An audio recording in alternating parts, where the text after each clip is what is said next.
One day Jonathan, the son of Saul, said to the young man who carried his armor, "Come, let us go over to the Philistine garrison on the other side." But he did not tell his father. Saul was staying in the outskirts of Gibeah in the pomegranate cave at Migron.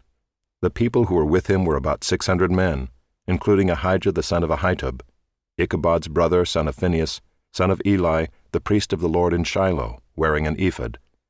And the people did not know that Jonathan had gone. Within the passes by which Jonathan sought to go over to the Philistine garrison, there was a rocky crag on the one side and a rocky crag on the other side. The name of the one was Bozez, and the name of the other, Seneh. The one crag rose on the north in front of Michmash, and the other on the south in front of Geba.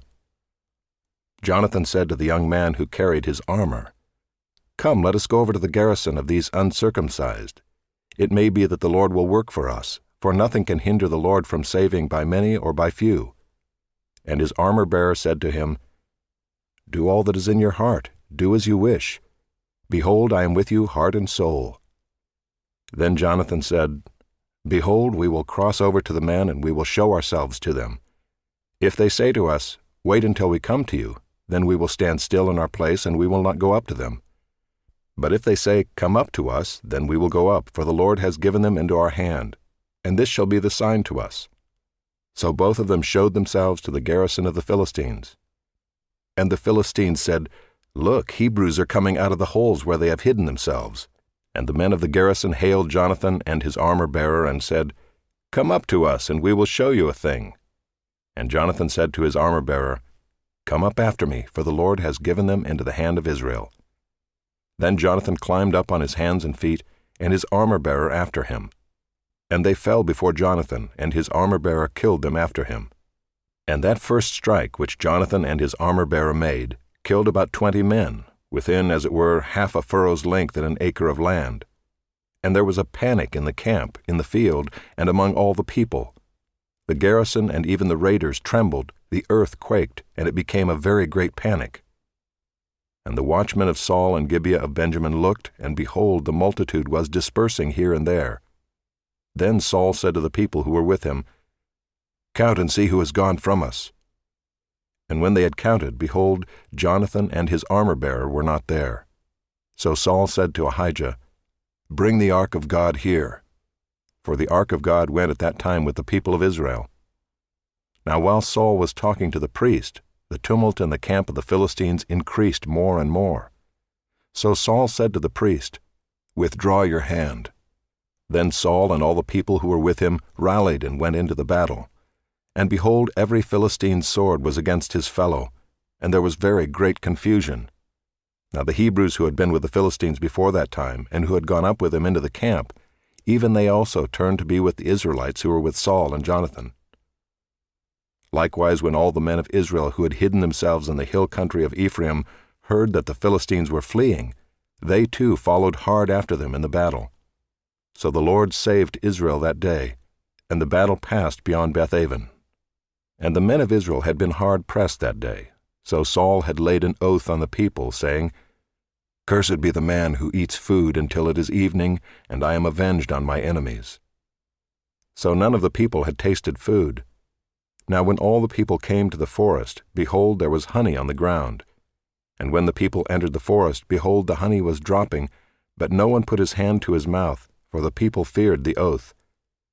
But Jonathan had not heard his father charge the people with the oath, so he put out the tip of the staff that was in his hand, and dipped it in the honeycomb, and put his hand to his mouth, and his eyes became bright.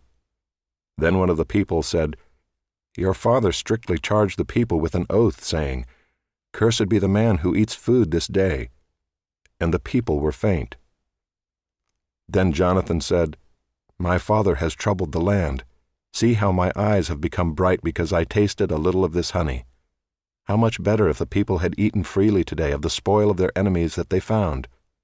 For now the defeat among the Philistines has not been great." They struck down the Philistines that day from Michmash to Aijalon, and the people were very faint. The people pounced on the spoil and took sheep and oxen and calves and slaughtered them on the ground, and the people ate them with the blood. Then they told Saul, "Behold, the people are sinning against the Lord by eating with the blood. And he said, "You have dealt treacherously. Roll a great stone to me here." And Saul said, "Disperse yourselves among the people, and say to them, Let every man bring his ox or his sheep, and slaughter them here and eat, and do not sin against the Lord by eating with the blood." So every one of the people brought his ox with him that night, and they slaughtered them there. And Saul built an altar to the Lord. It was the first altar that he built to the Lord. Then Saul said, "Let us go down after the Philistines by night, and plunder them until the morning light. Let us not leave a man of them." And they said, "Do whatever seems good to you." But the priest said, "Let us draw near to God here." And Saul inquired of God, "Shall I go down after the Philistines? Will you give them into the hand of Israel?" But he did not answer him that day. And Saul said, "Come here, all you leaders of the people, and know and see how this sin has arisen today. For as the Lord lives who saves Israel, though it be in Jonathan my son, he shall surely die." But there was not a man among all the people who answered him.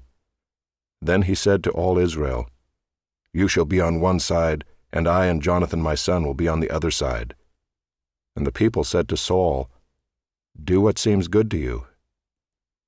Therefore Saul said, "O Lord God of Israel, why have you not answered your servant this day? If this guilt is in me or in Jonathan my son, O Lord God of Israel, give Urim. But if this guilt is in your people Israel, give Thummim." And Jonathan and Saul were taken, but the people escaped.